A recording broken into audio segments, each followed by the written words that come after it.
Dando sequência à série de entrevistas com os candidatos a governador do Rio Grande do Sul pela Associação dos Diários do Interior, recebemos hoje a candidata Ana Amélia Lemos, da coligação Esperança que une o Rio Grande, representando os partidos PP, PSDB, Solidariedade e PRB. Eu sou Pedro Garcia e ao meu lado está Ronaldo Falkenbach. Candidata, bom dia. Muito obrigado pela presença. Obrigada, Pedro. Obrigada, Ronaldo. Candidata, para a gente começar a nossa conversa, estamos na largada, nos primeiros dias de campanha, os candidatos já têm os seus planos de governo prontos. Queria lhe perguntar, qual a senhora diria que vai ser a pauta ou a ação prioritária do seu governo se a senhora for eleita governadora? Bom, primeiro nós estamos num processo de elaboração que eu considero uma carta de intenções. É muito difícil você, numa campanha eleitoral, esmiuçar detalhes técnicos de um governo. Como no caso do Rio Grande do Sul, tem vários problemas, especialmente no que se trata da questão financeira do Estado. A economia vai bem, mas o Estado, como ente público, está com sérias dificuldades. Mas o nosso objetivo principal da Aliança Esperança que une o Rio Grande, formada pelos partidos PP, PSDB, Solidariedade e PRB, é transformar o Rio Grande do Sul num Estado eficiente, com um clima bom para os empreendedores. Hoje o nosso Estado carece muito de investimentos na logística, na infraestrutura, mas em setores básicos como saúde, segurança e educação. Então é criar um ambiente para que as empresas gaúchas não sejam estimuladas a sair do Rio Grande para ir em busca de melhores condições em outros estados, como está acontecendo agora, levando os empregos que poderiam estar aqui para outros estados. Esse é o nosso compromisso, um Estado eficiente. Candidata, se a senhora for eleita agora em outubro, vai ser a primeira eleita para governar o Rio Grande do Sul após as manifestações do meio do ano passado, com uma série de reivindicações. Essas manifestações, de uma certa maneira, elas prosseguem, né, até hoje, com alguns pleitos, enfim. Se eleita, como é que a senhora pretende atender às reivindicações que foram levantadas no meio do ano passado? Bom, é preciso muito diálogo com os movimentos que lideram essas demandas. São demandas sociais legítimas, porque nós sabemos todos que existem problemas graves na mobilidade urbana, problemas graves na saúde, não. Qual era o mote da pauta das mobilizações? Queremos padrão FIFA de saúde, queremos padrão FIFA de transporte coletivo. Então é exatamente o que? A busca de eficiência do serviço prestado pelo poder público nessas áreas prioritárias que atendem à demanda do cidadão. Quem tem que se deslocar da sua casa para o seu trabalho, para a sua escola, no caso de uma universidade, sabe muito bem o que é o cotidiano das pessoas. Nós aqui na região metropolitana de Porto Alegre, o tempo que nós perdemos por conta da falta de condições de um escoamento de tráfego, nós estamos perdendo a competitividade. Então é ouvir, dialogar muito, num sistema muito democrático, aberto e plural e com muita responsabilidade. É isso que nós vamos fazer para viabilizar essas demandas. Penso que há um esforço geral, aqui em Porto Alegre mesmo, né, a Prefeitura com José Fortunati, no sentido dessa implementação dessa agenda. Não é fácil, você não consegue, num piscar de olhos, resolver problemas que se arrastam de estruturas e de passado não atendido. Ficou um passivo, evidentemente, dessas demandas reprimidas. Agora, candidata, a senhora falou logo na sua primeira resposta a respeito da situação financeira do Estado. E apesar de nós termos 8 candidatos a governador, é consenso entre todos, me parece, da importância da aprovação da lei que já tramita no Congresso, que renegocia a dívida do Estado com a União e que é uma das causas aí dessa dificuldade que o Estado enfrenta atualmente para fazer investimentos. Entretanto, essa votação já foi adiada várias vezes e até agora o governo federal não demonstrou disposição em ver esse projeto aprovado. Se a senhora for eleita, qual vai ser a sua estratégia para garantir com que efetivamente esse projeto seja aprovado no Congresso? Bom, eu estou lá no Senado batalhando desde que essa matéria chegou da Câmara. Veja só, é estranho que um projeto de origem do Executivo, foi o governo que encaminhou ao Congresso Nacional este projeto. Encaminhou à Câmara, a Câmara votou e o Senado basta apenas e tão somente confirmar o que a Câmara votou. E nós não estamos, desde dezembro do ano passado, nós já estamos quase entrando em agosto, desde dezembro, eu estava pedindo urgência para a matéria, porque foi das senadoras gaúchas me envolvida diretamente, o senador Paim, o senador Simão também trabalharam, mas eu estive diretamente envolvida com o senador Luiz Henrique da Silveira, que é o relator dessa matéria. E naquele momento eu tinha pedido urgência e a liderança do governo disse, não, senadora, nós nos comprometemos de votar isso logo na primeira sessão em fevereiro. Sob a alegação de que naquele momento, lá no final de dezembro, estavam as agências de risco, aquelas que calculam a situação financeira dos países, vão avaliar, então não seria conveniente agora, porque o país perderia na questão da credibilidade internacional, então deixar para o início de fevereiro. Bom, fevereiro passou há muito tempo, nós já estamos em agosto e o mesmo argumento continua. Agora o governo já jogou para novembro. Eu espero que isso não seja uma manobra do ponto de vista político-eleitoral. Conforme o resultado da eleição, você faz ou não faz isso. Não, eu espero que não seja. Não quero levantar suspeita sobre isso, mas me dá o direito de fazer isso. E o representante do Ministério da Fazenda, na última reunião que tivemos, lá em Brasília, com os secretários da Fazenda, inclusive do Rio Grande do Sul, e mais o senador Luiz Henrique, ficou claro, eu ia para uma reunião de líderes e eu perguntei, afinal, continua a mesma razão para não votar isso? Porque nós já estamos prontos para votar. Não tem mais o que esperar. E aí o representante da Fazenda disse, não, senador, continuam os mesmos problemas do risco, dessas agências de risco de avaliação das contas brasileiras. Mas em novembro é pacífico, vamos votar. Ora, se alguém que mudou de dezembro para fevereiro, de fevereiro para março para abril, abril para junho, essas alturas do campeonato eu já não sei se nós em novembro, como o governo está assegurando que será votado, se isso será votado. De qualquer modo, eu já apresentei um projeto para impedir que o governo aproveite a receita de um estado exportador como o Rio Grande do Sul, com a Lei Candir, que não paga, não ressarce o nosso crédito que nós temos lá, e isso dá também um desembolso muito significativo do que a União deve ao Rio Grande, só na Lei Candir. Mais ainda, o governo acaba de criar um banco, junto com a Rússia, com a Índia, o BRICS, o Banco de Investimento, com financiamento de juros de 3%. Nós estamos pagando um juro que eu digo é usura, não é nem juro, tá? É uma agiotagem da União contra os estados e municípios. Porque nós comprometemos 13% da receita do estado para pagar a União. Só a questão relacionada a juros. Então não é justo essa relação e está chegando um momento de absoluto impasse nessa relação. Então o que me cabe fazer é isso que eu fiz, um projeto para evitar e para compensar o que o Estado faz com aquilo que ele tem que pagar para a União, você entendeu? Aquela dívida que a União tem é compensada pelos investimentos que eu vou fazer aqui com aquele dinheiro que não chega da União. Aliás, candidata, essa relação aí, ela trouxe muitos problemas em relação à Lei Candir, né? A relação Estado-União com a Lei Candir. Tivemos setores muito prejudicados. O Vale do Rio Pardo é um exemplo. O setor fumageiro chegou a perder empresas para Santa Catarina em função de acúmulo de créditos de ICMS. Na sua visão, há espaço para uma negociação com o governo federal? Não só nisso, mas porque ele é todo o ambiente, não só a questão essa dos incentivos fiscais, da famosa guerra fiscal, mas também o ambiente que nós temos aqui no Rio Grande do Sul. Hoje, uma empresa que queira dobrar sua produção, ela precisa fazer uma nova fábrica. Sabe quanto demora uma licença para uma nova fábrica? 3 anos.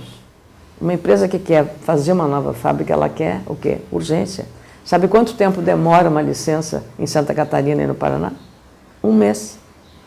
Então, veja só, é esse ambiente que eu digo hostil para quem quer trabalhar e investir no Estado, é que nós temos que resolver.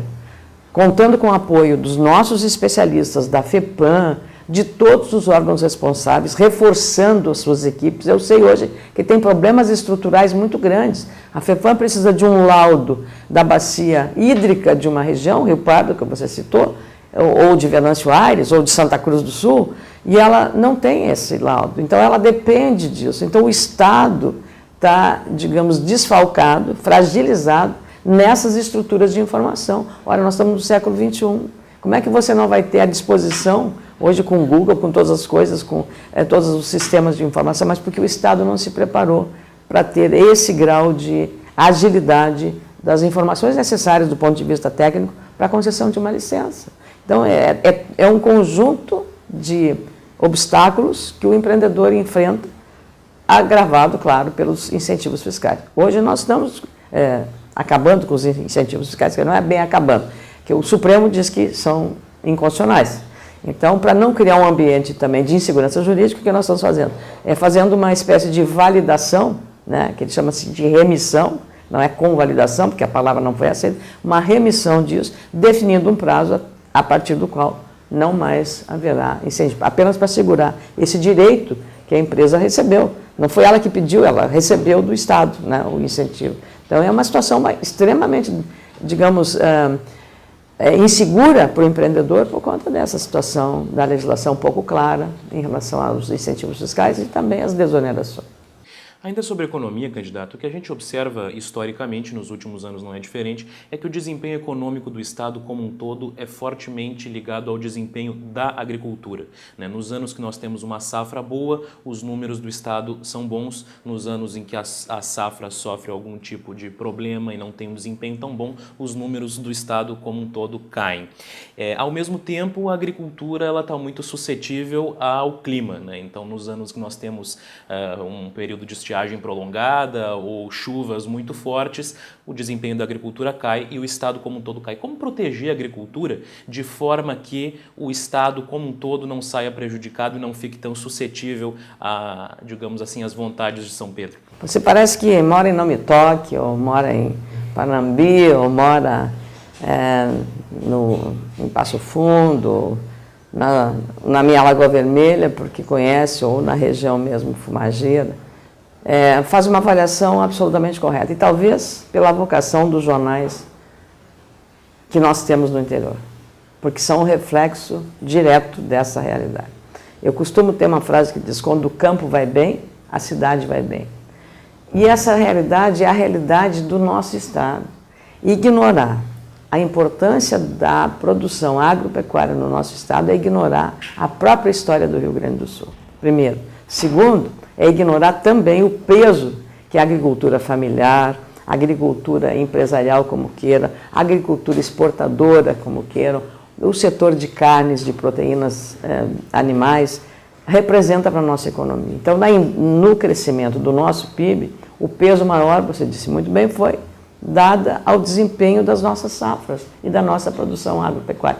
Hoje temos bacias leiteiras da melhor qualidade, porque o microclima que nós temos em relação à pastagem dá à qualidade do leite um diferencial de competitividade maior do que própria Minas Gerais. Então nós temos que aproveitar esta vocação, criando as condições para isso.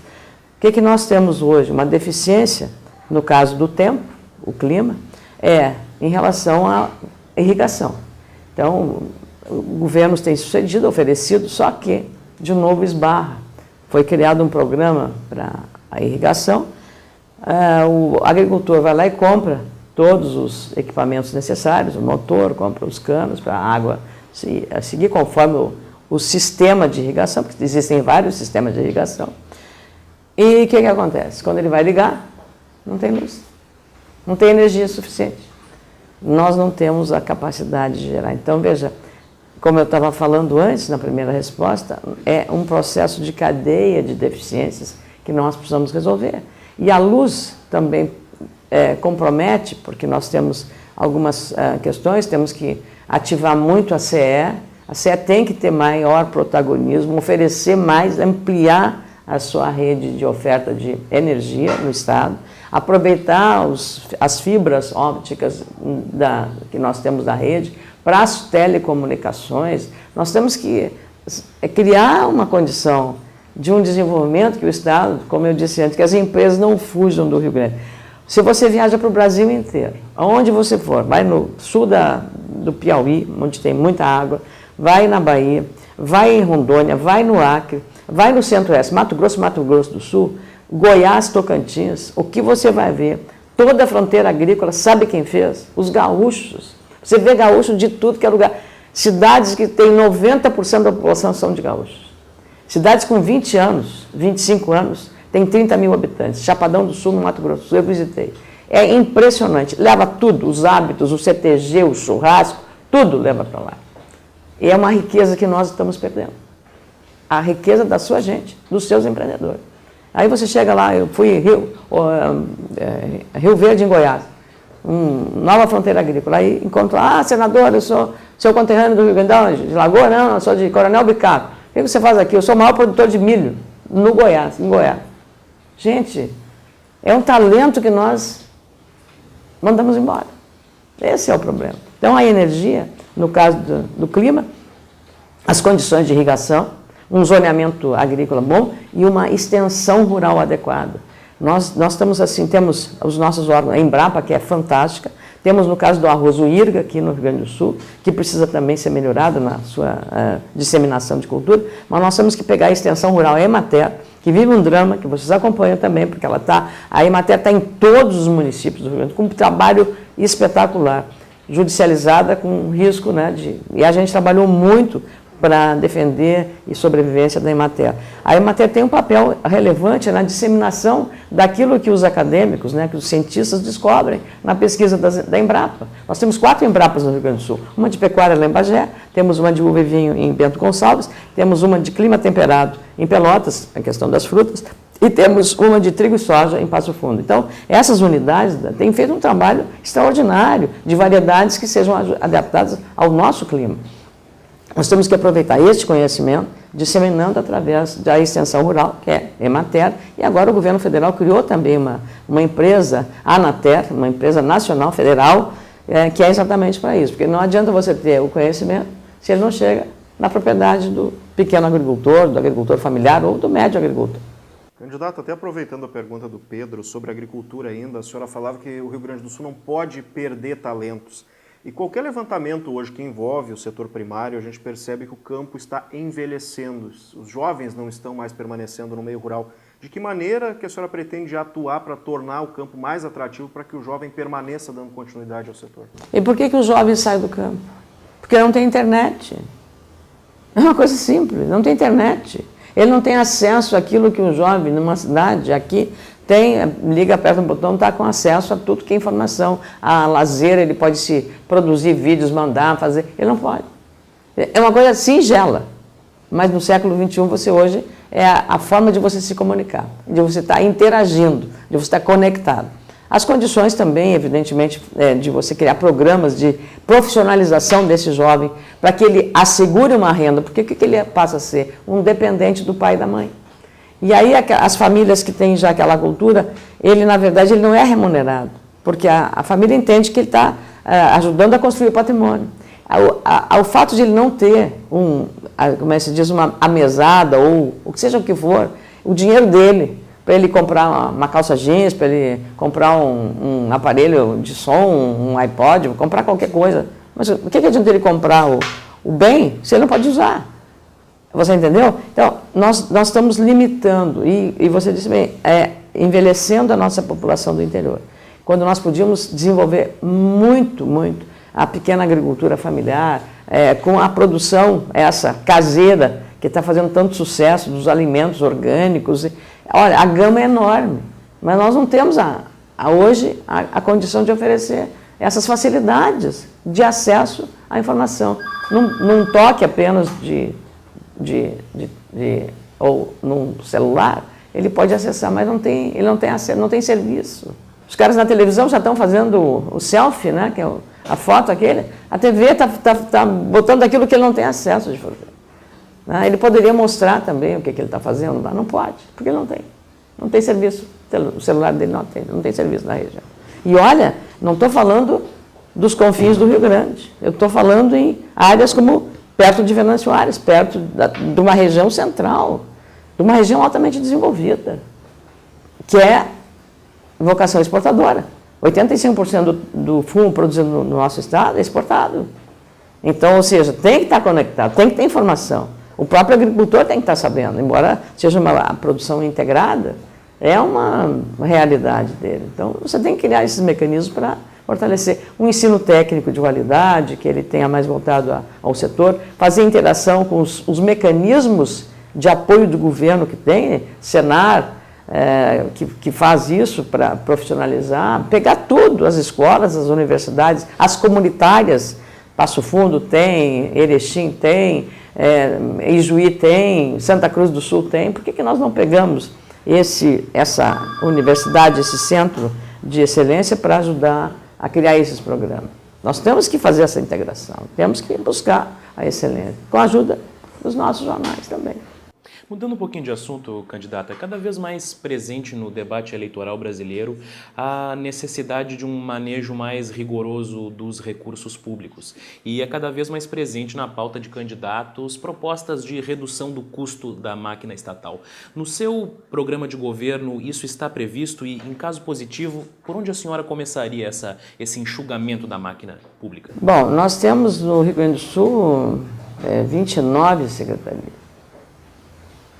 19, 20, não, é demais secretarias. Nós temos 6 mil CCs. O que um CC precisa? Uma mesa, um gabinete, um telefone, um carro, porque ele é um CC. CC é um salário de cargo de confiança. Então ele tem um status. Ele precisa de diária e ele viaja muito, porque o CC tem uma proteção, porque é uma indicação partidária. Pode não ter, no cômputo geral, no salário, pode ser um X. Mas se você somar todas as coisas que envolvem, tem que ter uma secretária. Tem que ter toda uma estrutura a serviço de um CC. Então, olha só, isso são padrões. Uma outra questão fundamental para a sociedade, a sua vida, a minha, a sua vida, Pedro, Ronaldo, a vida de qualquer cidadão é vasculhada pela Receita Federal. Nós temos que fazer a nossa declaração de rendas anualmente, mostrar a nossa evolução patrimonial, como é que é, quando temos seriedade. Tem muita gente que faz. Tudo isso faz junto, né? Só para faz de conta. Não, tem que fazer. O empresário, o jornal de vocês tem que fazer contabilidade, porque vai lá a fazenda, vai lá saber como é que faz. Tem que ter transparência. Você tem que ter a sua vida e a sua situação, a sua contabilidade aberta. E o Estado? Se você dever R$1 para a fazenda, você só vai saber que aquele R$1, às vezes não é culpa sua, é culpa da própria fazenda. Como aconteceu comigo em relação à Receita Federal, porque eu presido a Fundação Milton Campos, que é a fundação do partido. Aí foi fazer um contrato, estava lá, e que eu estava inadimplente com o fisco. Eu fiquei horrorizada, porque eu disse, jamais, minha ficha, onde é que se viu uma coisa dessa? A fundação vai... Foi lá, a fundação devia. Como eu sou presidente, a responsável sou eu, não, a fundação existe, a presidente. Fui lá ver. Uma dívida errada, lançada erradamente, da Receita Federal, de R$200, R$210. Ela corrigiu, não pediu desculpas. Mas por que ela não mandou avisar? Porque aí naquele mesmo dia ela esclareceria e não se gastava. Isso é um desrespeito ao contribuinte e ao cidadão. Então, nós temos que tornar o aparato da Receita, da saúde, todo mundo que presta, o poder público presta serviço a quem? Ao cidadão, à sociedade. Então, todos esses órgãos precisam ter com a população muita transparência. Qual é o orçamento daqui? E quanto vai para a sua finalidade. Transparência nas contas do Estado em cada área específica, para evitar qualquer dúvida sobre desvio, sobre todas as coisas que nós estamos acostumados a, com alguma frequência, acompanhar nos jornais. Ah, mais um problema aqui, mais um problema ali. Recentemente vocês acompanharam 60 toneladas de medicamentos jogados no lixo. Isso não é seriedade com o dinheiro público. Isso é dinheiro fora. É essas coisas que nós temos que fazer, um controle rigoroso. E os gestores têm que acompanhar isso. A sociedade tem que cobrar isso. Hoje, com rede social, vocês estão lidando com isso. O pessoal manda para vocês, manda mensagens, manda saber o que é. Por que você não fala sobre isso no jornal? Por que você não fala sobre o buraco aqui da rua? Ou a falta de luz no bairro X? Né? É isso. A sociedade está mexendo. Ela descobriu que ela tem poder e usando também as redes sociais e a tecnologia. Bom, nós estamos conversando com a candidata Ana Amélia Lemos, do PP ao Governo do Estado. Candidata, hoje nós temos alguns programas de transferência de renda, como no caso do Rio Grande do Sul, o RS Mais Igual. E de outro lado, os candidatos pregando esse equilíbrio de contas. Se eleita, a senhora pretende manter ou ampliar esses programas de transferência de renda? Os programas todos serão mantidos na área social, todos serão mantidos, sem mudar o nome. Sem mudar o nome. porque nós temos a cultura equivocada, chega um governo, desmonta tudo, ou mantém e deixa o nome. Menos mal que o governo atual não mudou o nome do Pronaf, que foi uma criação que participou um ministro da Agricultura do meu partido, Francisco Tua, não mudaram de nome. Pronaf continuou, graças a Deus. Programa Nacional de Agricultura Familiar. Então, não tem que dizer que o PP, nós do PP, tivemos como protagonistas desse processo. Bom, ponto. Então, os programas, todos. Havia Bolsa Escola, o governo botou Bolsa Família, mudou de nome. Hoje tem um programa aqui no Estado que o governo, quando quer atacar, ele fala que vai ser aplicado um PDV. O que é o PDV? Programa de Demissão Voluntária. Sabe o que o governo fez? Ele está fazendo PDV na CE, está fazendo PDV no Banrisul. Ele mudou de nome. PDI, Programa de Demissão Incentivada. É muita vontade de tentar enganar a população com um discursinho capenga. Mas o povo sabe, as pessoas, os cidadãos sabem. Hoje, com as redes sociais, você não pode enganar as pessoas. Então, os programas sociais serão todos mantidos, dependendo das condições financeiras do Estado, poderão sim ser ampliados em áreas que nós considerarmos nesta coligação, que é feita por convergência e não por conveniência, PSDB, PP, Solidariedade e PRB, ampliando em áreas que nós temos. Eu visitei sábado uma periferia de Porto Alegre, a Vila Amazônia.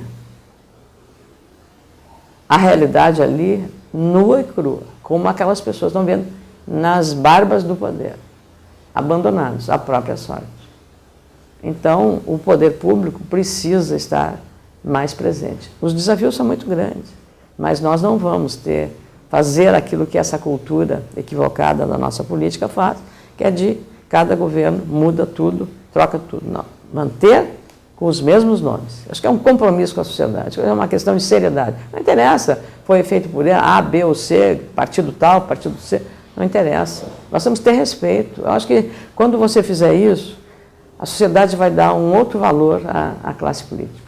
Agora, candidata, a senhora falou no início da entrevista sobre a demora na obtenção de uma licença para construir uma fábrica no Rio Grande do Sul, que é mais demorado do que em outros estados. E a gente sabe que, de maneira geral, o serviço público no Brasil e no Rio Grande do Sul não é diferente, é lento, né? As obras demoram a sair. Nós temos aí, por exemplo, na nossa região, escolas que estão aguardando há meses, há anos, reparos de infraestrutura, né? Tudo demora muito. Como tornar a máquina pública, além de mais enxuta e mais transparente, mais eficiente. Muito obrigada pela pergunta. Você deu um exemplo, olha, o melhor exemplo que eu podia dar na escola. Você veja só, hoje nós temos a Secretaria de Educação, queremos dar autonomia para as escolas, a diretora de uma escola ela conhece a realidade. Então você imagina que se um muro de uma escola caiu num bairro, na minha Lagoa Vermelha, ou em qualquer outra cidade, cai o muro da escola. No bairro que eu fui professora, fiz estágio no bairro da Gaúcha. Cai o muro. Hoje o sistema aqui, como é que é? Tem que ir a Secretaria de Obras, vai um carro, vai um engenheiro, vai mais um motorista, evidentemente, né? Porque não é o engenheiro que vai dirigir o carro, e construir o muro. Isso é assim, como funciona hoje. Olha tudo que está se gastando e o tempo que está se perdendo. Você não acha que se a diretora lá fizesse uma tomada de preço no próprio bairro, não precisa nem sair no próprio bairro, com as empresas locais, quanto sairia a reconstrução daquele muro? No mínimo, uns 40 ou 50% mais barato, considerando não o valor só, mas todo o gasto que foi feito para isso. E toda a demora de tempo que você consumiu para chegar aí, porque tem que tramitar um monte de papel. Autoriza, não autoriza, segue adiante, vai para outro, passa para um, passa para o financeiro, passa para... Dá para a diretora. Hoje as diretoras, aí por isso que eu acho que nós temos que criar também um fortalecimento do círculo de pais e mestres, os pais tendo uma participação ativa, porque a sociedade já está controlando, já há um controle social, já tem o Ministério Público. O que custa fazer isso? Isso não é mais lógico? fazer um negócio desse? É muito mais lógico. As pessoas já conhecem, já sabem ali como é que vão fazer, um esforço da comunidade que vai ajudar para fazer. Então, é essa mentalidade da burocracia que nós temos que quebrar esses paradigmas e tornar muito mais eficiente numa coisa singela. O muro da escola. Vai ser muito mais barato, vai ser muito mais rápido, todo mundo vai ser valorizado. Por que é tão difícil quebrar essa... Eu talvez porque sempre fui uma pessoa muito prática, né? Dona de casa, aquela coisa você, né, arruma aqui, desarruma ali, tal, aproveita uma coisa aqui e tal. E eu acho que às vezes falta, você fica um pouco teorizando, mas isso precisa de um processo, você fica todo um linguajar complicado. Não, tem que fazer, construir, erguer, fechar e proteger o muro da escola. Ou mudar as cadeiras. Tem que comprar cadeira para a escola. Não precisa fazer todo mundo. Vai lá, compra. Quem é que vende cadeira de escola aqui? Onde? Mais próximo. Não tem em Lagoa Vermelha, eu comprei em Erechim. Vamos lá, olha, liga lá para ele, liga o telefone. Não precisa vir uma pessoa para fazer. Liga o telefone, faz um orçamento, manda 3 orçamentos. É como a gente faz na casa da gente. Você precisa fazer um serviço, uma pintura, você faz isso. Para que nós estamos... E custa caro, e quem é que vai pagar? Quem vai pagar, no fundo? Quem paga? Nós, a sociedade paga. Então, eu acho que é simplificando também os procedimentos, né? Dentro da lei, evidentemente, com transparência. Tem a responsabilidade, mas o muro não ficou bem feito, a diretora vai, chama lá a construtora, a empreiteira que fez aquilo. Olha, tem que fazer com segurança, então as crianças, tudo isso. As pessoas fazem, tem que dar um voto de confiança para descentralização. Descentralização. Estado concentrado demais é muito perigoso. Muito perigoso. E esse é o nosso mal hoje, né? Concentração de poder na União, nos estados, os primos remediados da federação, e os municípios que são os primos pobres da federação. Candidata, de certa maneira, a senhora já tocou em muitos pontos que podem ser usados na resposta da pergunta que eu vou lhe fazer agora. Questão de atração de investimentos para o Rio Grande do Sul. Fora o que a senhora já tocou, o que é possível fazer para garantir a continuidade ou até o incremento do desenvolvimento do Rio Grande do Sul através da atração de investimentos? Tem um provérbio chinês que é muito sábio. Antes de você conhecer o mundo, olhe nos 4 cantos da sua casa. Olha só a profundidade disso. Então, quando a gente vai, eu acho correto que os governadores anteriores, todos, não só o atual, todos os governadores gaúchos fizeram o quê? Missões para o exterior. Foram para a Coreia, foram para a Ásia, foram para a Europa, foram para vários lugares. Ótimo, para o Japão. É maravilhoso isso. Isso é um grau de... É um estado muito internacionalizado. Ótimo. E aí o que você oferece para ele? 3 anos para uma licença? Então a gente faz um convite para uma festa, vamos resumir, mas não tem comida suficiente para os que vão na nossa festa. Não é isso? Nós vamos, uma licença, 30 dias. Uma terraplanagem ou a energia para fornecer, para ter garantias, não tem. Ou ela é intermitente, cai. Ou ela é muito cara. A telecomunicação, tudo é fundamental hoje na economia globalizada. Não tem. Ali não dá para chegar. É isto. Não adianta. Eu diria assim, é um conflito. Nós não somos sérios. Nós estamos vendendo gato por lebre. Vamos lá, convidamos, ou para uma festa, vem aqui no Rio Grande, aqui, ó. É um estado maravilhoso. Não, tudo é certo. Temos mão de obra qualificadíssima, temos um espírito empreendedor reconhecido, temos uma cultura muito forte, temos um índice de politização elevado. Mas também, no outro lado, nós também estamos devendo educação. Nós caímos no ranking para o 8º lugar. Nós temos que alavancar esse ranking, melhorar todos os setores, setor público, setor privado. Então, nós temos alguns exemplos de gestão do nosso partido mesmo, do PP. Sarandi, vocês devem estar em Sarandi também. Sarandi é um município com uma boa distribuição da economia, 30% indústria, 30% serviço, 30% agricultura. Então, isso é o ideal, né? Não é tudo concentrado numa só, como às vezes tem um município considerando uma empresa só, né? Então, mas esse não. E aí lá a prefeitura criou a creche municipal, que é municipal, a creche para primeira infância. Crianças de 6 meses a 6 anos, tem creche 6 meses por ano, 12 meses por ano. Não é férias, 10 meses, não.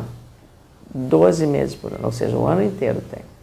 Os pais chegam às 6 da manhã, entregam a criança lá na creche e só pegam às 18 horas. Essas crianças, quando começou o processo do programa de creche de tempo integral, a criança que começou com 6 meses, ela tem um ambiente de educação que ela tem que se alimentar na hora certa, ela tem que escovar os dentes após as refeições, ela tem que lavar a mão antes da refeição, ela tem que pentear o cabelinho, tem que lavar o rosto.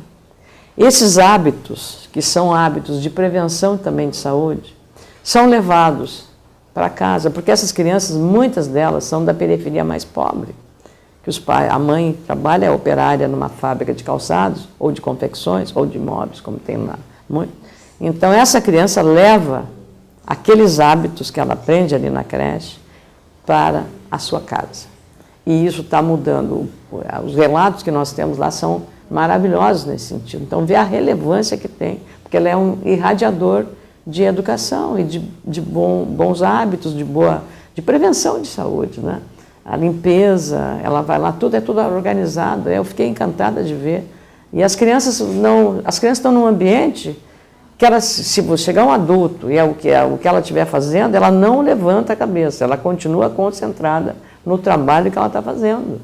Elas estavam lá, eu andei por lá, mas assim, só levantaram, oi tia, tá bom? Continuaram trabalhando. Isso é o máximo. Eu fiquei assim, sabe, encantada de ver. Ou seja, quando você quer fazer, quando você tem vontade política, né? Então, realmente, o nosso ex-prefeito Cardoso e o atual, o nosso Casper também, continua o mesmo projeto. E é uma referência, a revista Época citou esse caso das boas práticas de gestão, né? Numa área fundamental, porque essa criança ela tem mais preparo depois para o ensino fundamental e médio, porque ela já vem com uma cultura de aprendizado, de uma disciplina, né, dentro de sala de aula. Candidata, PPPs, parcerias público-privadas, que vêm sendo aí apontadas como uma alternativa justamente para superar algumas dessas dificuldades que nós falamos há pouco, que o poder público tem para fazer investimentos e tal. O que a senhora pensa sobre isso e em que setores, em que áreas a senhora pensa que as PPPs podem ser ampliadas? Olha, quando a gente não tem poupança, quando a gente não tem o recurso, a poupança é o recurso. A poupança é o que você tem para fazer um investimento. Na sua casa, para fazer uma reforma, para comprar um móvel novo, mudar de carro. Isso é a poupança, né? Quando o Estado não tem poupança, não tem recurso disponível, o seu recurso para fazer, tomar dinheiro emprestado, como está sendo feito agora, para fazer investimento é um pouco temerário, especialmente se você considerar que você está muito endividado. Hoje nós temos um exemplo dos servidores com crédito consignado. Ele é fácil de você tomar, ou com um cartão de crédito, ou com um cheque especial. Nós estamos trabalhando com cheque especial. O Rio Grande do Sul está trabalhando com cheque especial. E você sabe quanto custa isso. Então, nós temos que fazer sempre com o recurso que nós temos, porque aí te dá mais segurança, mais conforto financeiro. Quando não tem essa poupança, você tem que buscar onde ela está e onde há disposição, desde que você crie regras muito claras dessa parceria. Então, eu diria assim que a Dilma Rousseff, o governo Dilma, está demonstrando claramente que esse é o caminho. Por quê? A Copa do Mundo poderia, sem PPP, ter um aeroporto, como o de Brasília, feito em 19 meses? Teria? De jeito nenhum. O poder público não construiria, sozinho, um aeroporto em 19 meses, como foi feito lá em Brasília. Então, a Dilma deu o norte, o reforço e a relevância que são as PPPs para a economia brasileira, não só nacionalmente. Nas concessões de rodovias que ela fez, em vários trechos importantes, na questão da infraestrutura, dos aeroportos e outras áreas que sejam relevante. Então, nós precisamos criar uma segurança jurídica cada vez que você faz uma concessão dessa de serviço, para assegurar, primeiro, uma fiscalização rigorosa da qualidade do serviço que nós vamos ter para o usuário. Vai pagar X, ele tem que receber, por aquilo que ele está pagando, tudo que está previsto no contrato. E um rigor de uma agência reguladora, que no Rio Grande do Sul foi esvaziada, para fiscalizar. Aliás, as agências foram, e lamentavelmente foram politizadas. E esse é o mal do governo, dos governos. É politizar, ideologizar. Então, não está lá para fazer um serviço para a sociedade, mas está lá para fazer um serviço para um partido político. E não é isso que a sociedade quer. A sociedade não paga imposto para ter um partido comandando os seus interesses. Ela quer, ter o serviço que ela está pagando. Foi criada uma empresa estatal aqui no Rio Grande do Sul, EGR. Qual era o objetivo? Acabar com os pedágios. Acabaram? A EGR não é. A EGR é uma empresa pública que está explorando o pedágio. Ela está cobrando o pedágio. Um pouquinho mais barato do que o pedágio normal. O usuário tem na operação da EGR ambulância à disposição, 24 horas. Tem carro guincho, 24 horas à disposição caso aconteça um acidente. Está no circuito onde a EGR está trabalhando, vocês têm visto alguma recuperação da rodovia que está esburacada? O cidadão está pagando um serviço que ele não tem retorno.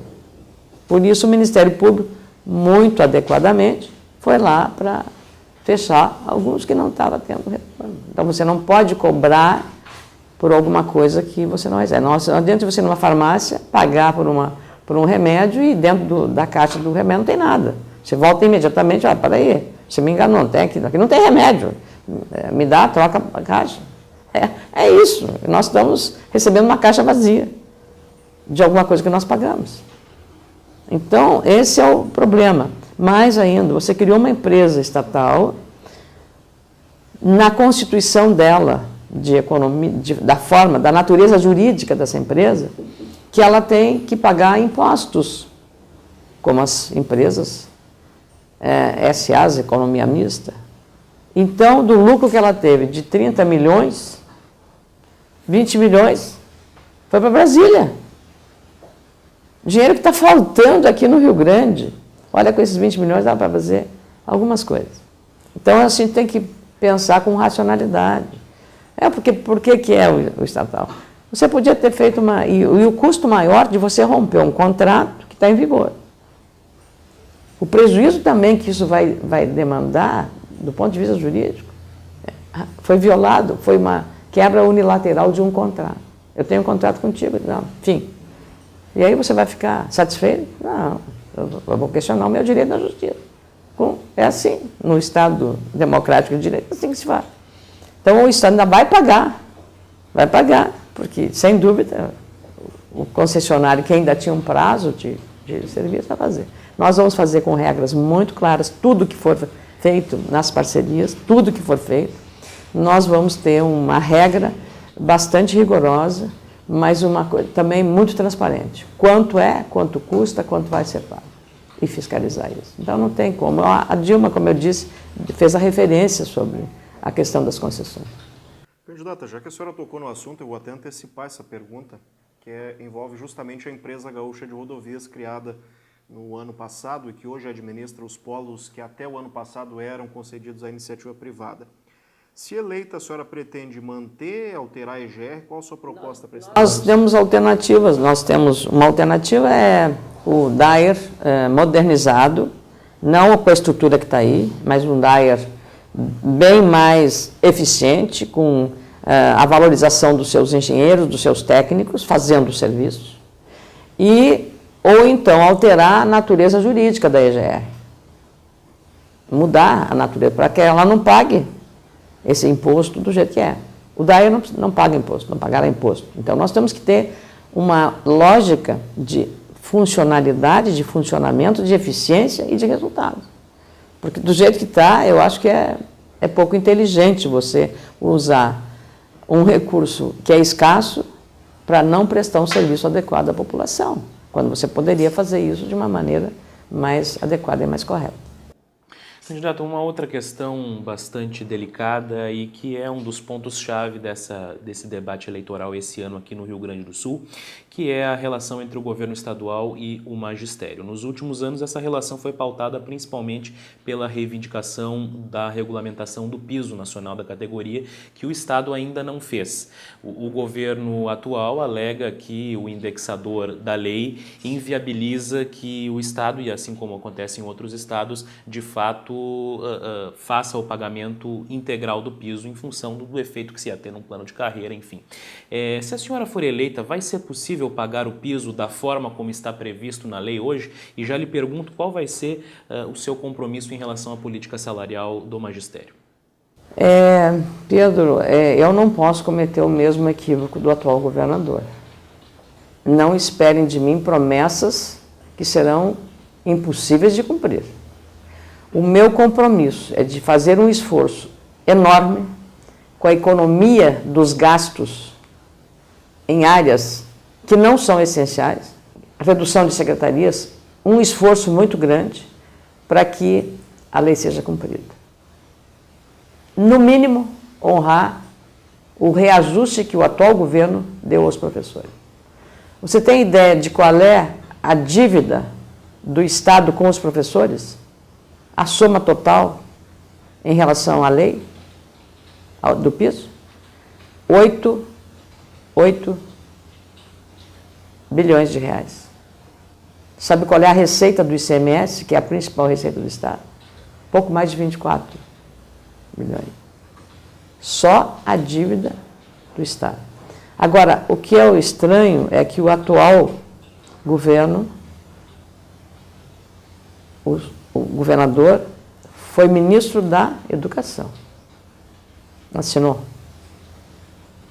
a lei do piso. Como candidato ao governo, prometeu no palanque que pagaria o piso. E como governador ele não cumpriu. Nem a lei que ele fez e nem a promessa que fez. Não posso cumprir o que eu não tenho condições de fazer. O meu compromisso é honrar o reajuste que ele deu e fazer um esforço gigantesco para pagar. Lembrando de novo que a dívida que o Estado tem com os professores no piso, apenas no piso, é de 8 milhões de reais. Então, isso já dá a ideia do peso disso.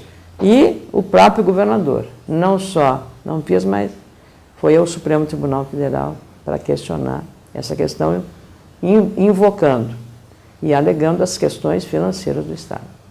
Então, é essa a realidade que nós temos. Então, temos que agir com muita responsabilidade.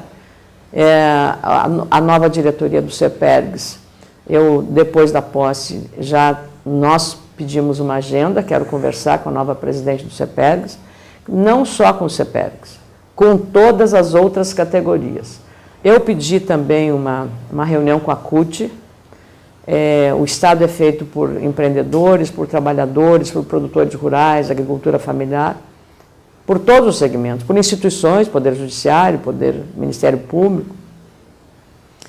E eu pedi, e eles não aceitaram. Não querem. Eu não queria jamais, foi minha intenção imaginar que fosse cooptar, fosse tentar. Não quero, eu quero apenas dizer. E na democracia eu penso que isso é um ato, né? Eu posso não concordar com nada, mas eu não posso me negar a conversar para lhe ouvir. Quais são as suas argumentações que você tem? E eles podem continuar não concordando. Agora, se negar o diálogo, para mim já é um sinal assim, de como será a forma de relacionamento que eu gostaria. E o Estado, os gaúchos, querem exatamente isso, é respeito. Um respeito adequado na relação institucional, com todas as instâncias, né, seja do sindicalismo, patronal ou trabalhador, seja com as instituições, Poder Judiciário, Ministério Público, todos eles. Todos me conhecem lá no Senado, como é que eu me relaciono, com todo o respeito. Fui considerada pelo DIAP, que é um órgão sindical, como uma senadora atuante e muito influente do ponto de vista político, né?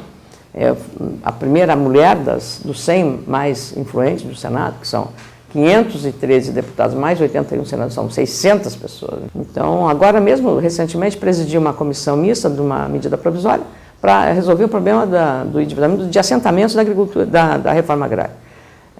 Estavam lá os deputados ligados ao MST, decidimos tudo isso. Fiz um debate sobre as questões das dívidas lá, há 2 anos atrás. O Frei Sérgio Bergan esteve lá, fez uma bela exposição num requerimento que eu fiz. Ele foi lá, olha, foi uma bela contribuição.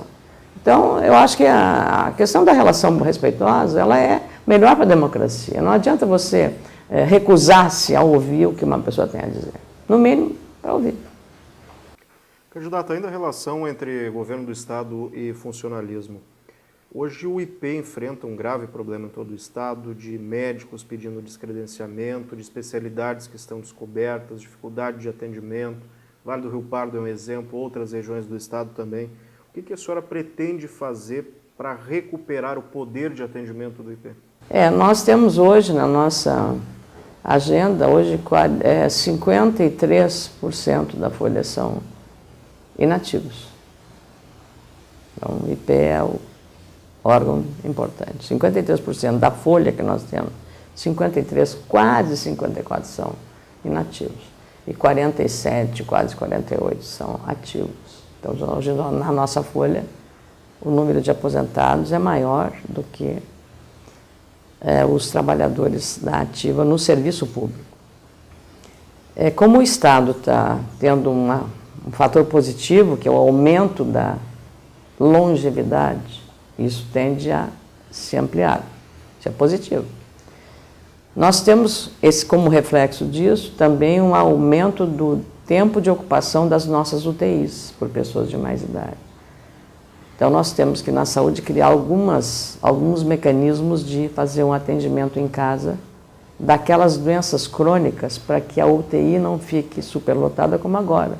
Que pacientes que chegam acidentados, por exemplo, que precisam de tratamento de urgência, mas a UTI está ocupada por uma pessoa que está lá e vai ficar mais tempo ainda fazendo receber soro ou receber oxigênio na UTI. Isso pode ser feito em casa de maneira mais confortável até para o paciente, para a família que ali pode acompanhar, levando o oxigênio, levando o soro para a casa do paciente. Algumas iniciativas nesse sentido. No IP nós tivemos, a grande reforma do IP foi feita por um correligionário meu, Otomar Vivian, hoje prefeito de Caçapava do Sul, e seguramente nós vamos ter que encontrar uma boa engenharia financeira de criar um fundo para a manutenção da previdência do Estado adequadamente. Nós temos muitos espaços para operar nisso, para criar condição favorável e dar segurança também aos nossos aposentados, para evitar que tenham que cair nos precatórios famosos para receber, sabe quando, direitos que são seus, assegurados. Então, vamos trabalhar intensamente nisso. É difícil hoje eu lhe dizer, vou fazer isso ou aquilo, seria também um ato de imprudência do ponto de vista de um gestor e de um político. Nós temos que fazer isso com muito cuidado, porque aí estão em jogo a credibilidade, previdência e a credibilidade. Veja o que aconteceu com o caso Aeros da Varig, né? No setor. Claro, isso você vai, mas isso é previdência complementar, tudo bem, mas é previdência. É pessoa que pagou não só o INSS, mas ela pagou também um fundo para ter uma aposentadoria melhor. Então, nós talvez criarmos alguns mecanismos de proteção a esses aposentados e o IP, uma reformulação, criando um fundo de um patrimônio para sustentar essa grande necessidade de um Estado que tem uma taxa de longevidade maior, dando a segurança jurídica aos nossos servidores. A senhora falou sobre o atendimento de saúde, candidata, e a saúde é hoje a principal dor de cabeça dos municípios, porque consome uma parcela muito significativa do orçamento das prefeituras, né? As prefeituras têm a obrigação de aplicar 15% de sua receita em saúde, mas na prática aplicam muito mais. Temos exemplo de Santa Cruz do Sul, que vem aplicando mais de 25% de sua receita em saúde, em outras prefeituras não é diferente. O Estado, por sua vez, tem a obrigação de aplicar 12% de sua receita em saúde e, historicamente, esse percentual não é atingido. Agora o governo está prometendo atingir. Se a senhora for eleita, a senhora acha que será possível cumprir essa obrigação e de que forma a senhora pretende atuar para desafogar os gastos em saúde das prefeituras? Olha aqui, eu não sei o Estado que diz que faz, porque eu vi a contabilidade e as contas do Estado encaminhadas ao Tribunal de Contas, e o Tribunal de Contas do Estado diz que fez muitos reparos, não aprovou as contas em saúde, educação e segurança. Tribunal de Contas, não sou eu, não é a senadora Ana Amélia, candidata, não é discurso de oposição, não. Tribunal de Contas. O Conselho Estadual de Saúde também não aprovou as contas na saúde do Estado. 12%, o que muitos estados estão fazendo, não é diferente no Rio Grande, aí, para não dizer a senadora, não. O que ele bota? Saúde. Saúde é saúde. É atendimento ao cidadão quando precisa, ou de uma internação, ou de um medicamento, ou de um atendimento, ou de uma cirurgia. Isso é atendimento de saúde. Aí coloca lá na rubrica saúde, bota saneamento. Saneamento é saneamento, não é saúde. Ela é indiretamente como prevenção, onde tem esgoto, água tratada, isso é prevenção, mas não é saúde. Então não pode, isso é maquiagem contábil, para dizer que está cumprindo a lei. E não é só o Rio Grande do Sul. No Rio Grande do Sul, na conta enviada ao tribunal, está lá, junta comercial. Na rubrica saúde. Convenhamos, né? Eu não sei qual foi o técnico que preparou lá esse orçamento contábil, essa contabilidade. Junta comercial, não sei se incluir os sanitários como saúde, mas isso é fundamental, né? Sanitário, né? Junta comercial. Junta comercial para registrar uma empresa, abriu, fechar uma empresa, né? Então, eu enumeraria outras coisas que não tem nada a ver com saúde no rol para fechar o percentual que a lei determina. E você disse bem, Santa Cruz do Sul, eu fico feliz que tenha citado esse município, que é do meu querido amigo prefeito Elmo Kirs, que fez uma economia, reduziu as secretarias municipais para ter dinheiro para pagar o piso dos professores em Santa Cruz do Sul. Ele deu o exemplo, o começo de tudo. A Prefeitura de Panambi, que é do nosso partido, também aplica 30% da receita corrente líquida em saúde. Então, por que acontece isso? Porque o Estado não faz a sua parte. E aí você tem que ter um diálogo grande com os setores, os gestores dos hospitais. A Santa Casa, em Porto Alegre, é uma referência. E funciona bem porque ela conseguiu fazer um equilíbrio de SUS, 60%, e 40% de plano de saúde.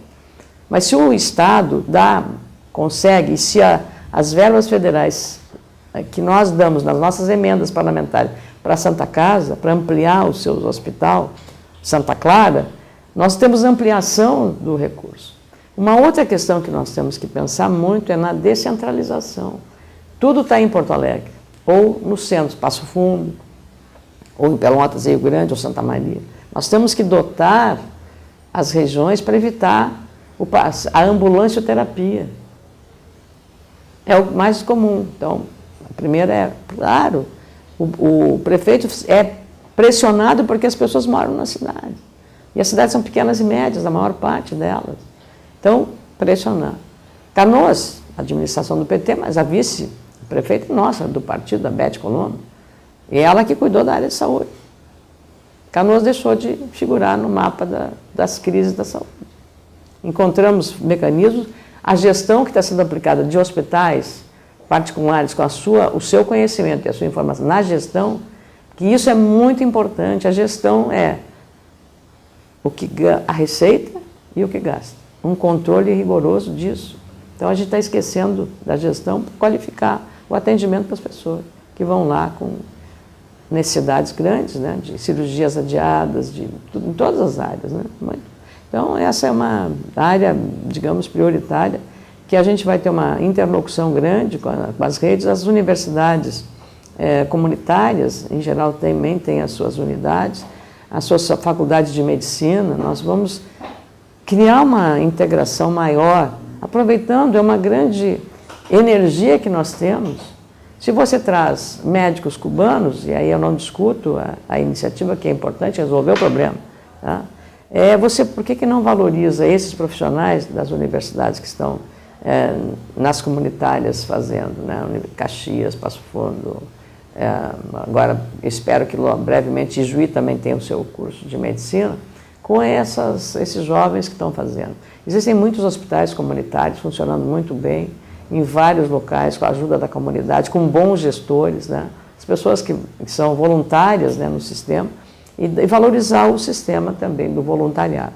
Isso é uma coisa fundamental, chamado terceiro setor, que as pessoas estão aí para ajudar, mas como ela não tem uma regra, ela não se sente estimulada, ela acaba, às vezes, deixando de usar a sua capacidade pela dificuldade de encontrar um ambiente de estímulo, né, do setor oficial, do setor público, seja do município, seja do Estado. Então, a gente vai ter uma integração muito grande com os municípios, né, um diálogo muito grande, com as regiões, né. Nós temos os COREDs, nós temos 28 COREDs no Estado, que foram, eu diria assim, ignorados e fizeram um trabalho fantástico, cada um, nossa região é isso, nossa região é isso, ali eles sabem.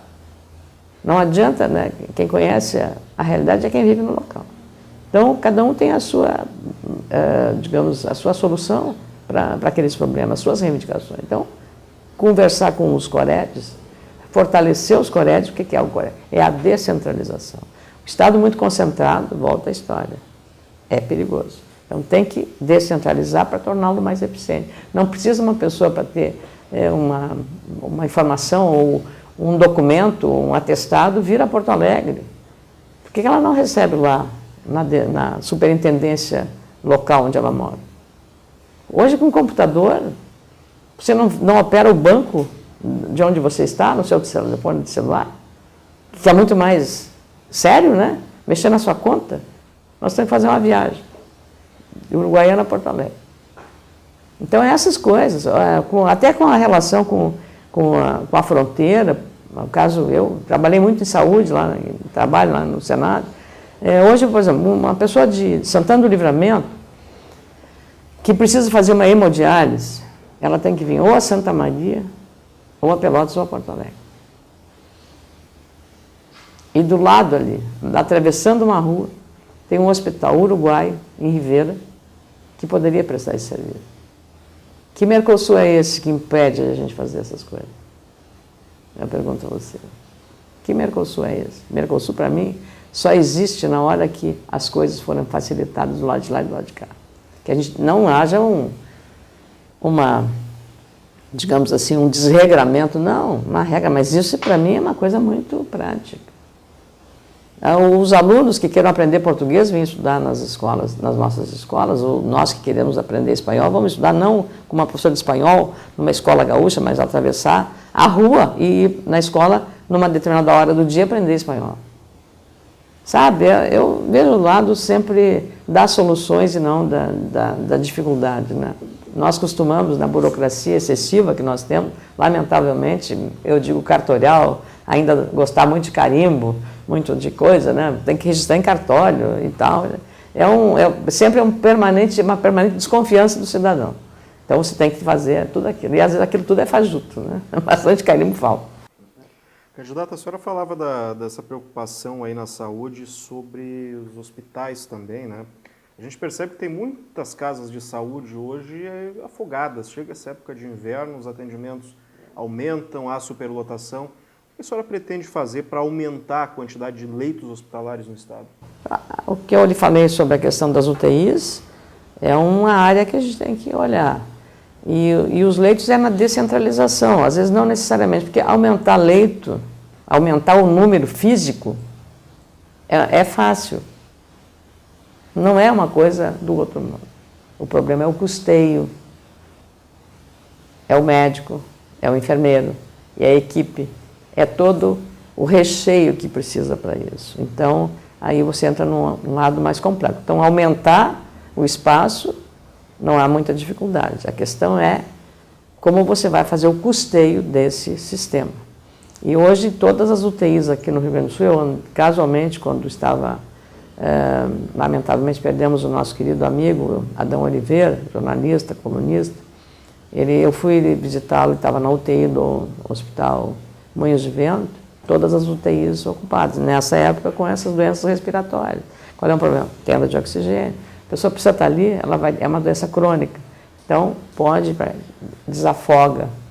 A grande questão é exatamente ampliar as emergências dos hospitais, a dar o atendimento necessário. Às vezes a pessoa precisa, e aí com a medicação adequada, com o atendimento e a recomendação adequada, ela desafoga, porque exatamente a pessoa vai imaginando que a cura só se dá ali dentro daquele ambiente.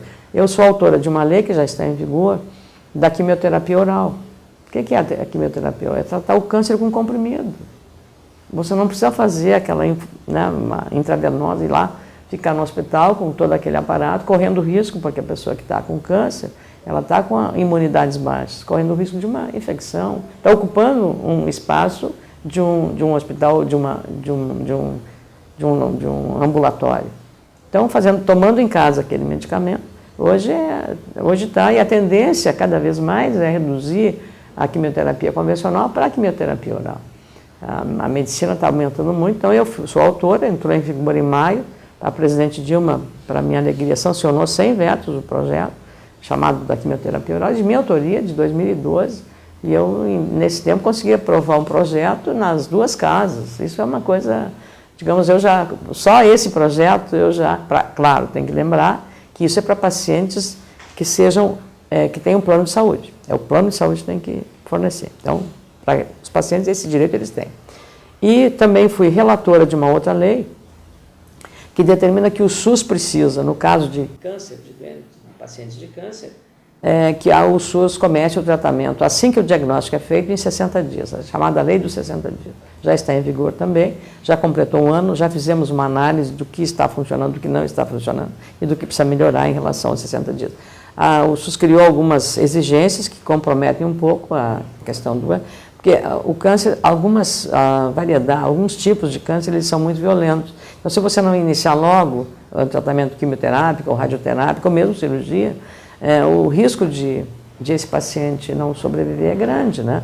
Então, por isso a importância dessa lei dos 60 dias, que eu fui relatora, trabalhei muito, é uma lei de 97, imagina, 97. Mas eu desencavei, fui lá, trabalhei para viabilizar, também já está em vigor há um ano, já fizemos a avaliação com o Ministério Público Federal de como ela está funcionando, junto com o Ministério da Saúde e todos os outros. Então, é um trabalho permanente de você ir ajustando, é aquela história da carroça, né, cheia de melancias, à medida que anda, ela vai se acomodando. Então, na gestão pública não é diferente disso, à medida que você vai, como diz aquela frase, caminante, el camino se hace al andar, né? Caminhante, o caminho se faz ao andar, né? Segurança pública, candidata. Há uma demanda expressiva por reforço no efetivo da Polícia Militar. Alguns falam em uma defasagem de mais de 10 mil servidores e temos exemplos como Porto Alegre aqui, que reivindica 2 mil servidores a mais para a Polícia Militar. Se a senhora for eleita governadora, daria para estimar quanto dessa demanda poderá ser coberta nos próximos 4 anos? Do orçamento do Estado, os investimentos em segurança são no conjunto das prioridades, que é saúde, educação e segurança, é o menor valor aplicado no orçamento. Se não me falha a memória, são 5% do orçamento. 14 de um, educação e saúde, um 14 e outro 10 e 5 segurança pública. Se não me engano, é esse percentual. Depois confere, mas por aí. Ou seja, que é o menor dos três, mas bem distante. Então, já por aí você começa a ver. O que aconteceu na Copa do Mundo? Nunca Porto Alegre teve padrão FIFA na segurança. Nós tínhamos PMs em tudo que foi lugar. Claro, à custa de deixar descoberto a região o interior, né? Tem lugares que a viatura da PM não anda porque não tem combustível, ou porque está devendo, ou a unidade da Brigada Militar, a luz foi cortada por falta de pagamento. Gestão. Nós temos que ampliar dentro das necessidades, também fazer um inventário. Quem está na rua? Quantos estão na rua? Quantos estão nos gabinetes? Aonde estão? Fazendo o quê? Então, a sociedade tem que saber o que está acontecendo. O professor tem que estar onde? Na sala de aula. PM, burocráticos, então eles não são soldados, aí são outros servidores. Mas os PMs, policiais militares, têm que estar na sua função de policiamento, de prevenção. A prevenção da presença do policial é uma questão relevante, especialmente junto às escolas, hoje com o problema do tráfico de drogas. Uma boa integração também. O Exército costuma, e existe um programa muito interessante em Goiás, no estado de Goiás, que é aquele número de recrutas que ficam no Exército, entram, fazem o serviço militar, depois tem um termo técnico que se fala, que eu não estou lembrada, que não é a saída deles de lá, porque o Exército tem limitações para a promoção, que é feita com testes intelectuais, a pessoa vai subindo na carreira mediante observância dessas avaliações periódicas com esses cursos. Mas o número é muito grande para um número limitado de vagas. Então, esse contingente que sai do Exército, o que ele tem? Ele tem uma especialidade, esses jovens. Ele tem uma especialidade de manuseio de armamentos, ele tem uma especialidade de disciplina, ele tem uma educação que foi fornecida pelo Exército de 4, 5, 6, 8 anos que ele fica ali. E você vai desperdiçar, e corre o risco de quê? De que esse profissional que sabe manusear seja capturado pelo crime organizado, pelo traficante. Porque ele é uma mão de obra, qualificada. O que existe lá em Goiás? É um acordo da Polícia Militar, ou do governo que fez, com o Ministério do Exército, para que esse contingente, com regramento diferenciado, subordinado à Brigada Militar, seja usado no serviço de policiamento. É uma ideia. E evidentemente, o tratamento dele na hierarquia funcional é diferente do policial militar. Mas você tem alternativas que a sociedade vai dizer, serve. Se dá certo lá, claro, mas a realidade do Rio Grande do Sul, a Brigada Militar tem quase 200 anos, eu sei, respeito demais a instituição, nós todos gostamos muito, né, da Brigada Militar, pela sua história, né, e pelo compromisso que ela tem de defesa da sociedade. Então, nós temos que dialogar essas questões para ver como funciona. Candidata, vou falar do sistema prisional. A questão envolvendo também a desativação do presídio central, enfim, mas uma superlotação carcerária no Rio Grande do Sul. Agora, recentemente, nós tivemos algumas obras de novas penitenciárias para tentar desafogar um pouco o sistema.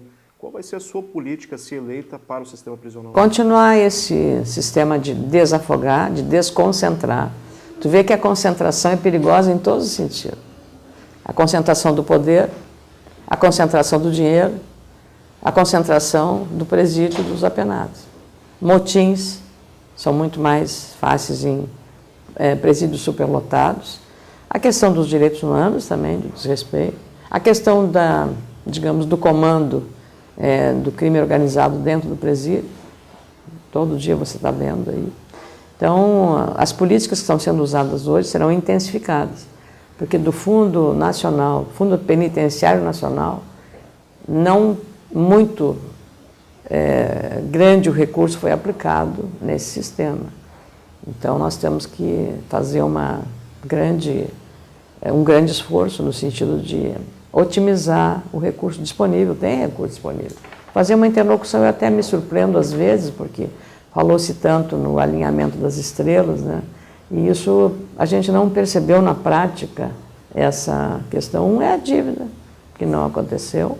Outro é esse do recurso penitenciário, que ficou em Brasília, podia ter vindo, numa área de conhecimento, porque o Ministério da Justiça, o atual governador comandou o Ministério, né, tinha uma boa interlocução, então, mesmo que o governo federal tenha feito muitas obras de investimento, mas fez isoladamente, né, meio sem, eu acho que claro que são importantes, duplicar Porto Alegre Pelotas, Guaíba Pelotas, duplicar 386, tudo isso aqui é importante, a 448, olha o benefício que deu, né? Quanto se arrastou uma obra dessa. Eu nem discuto o problema de caro ou barato, é o serviço que tem.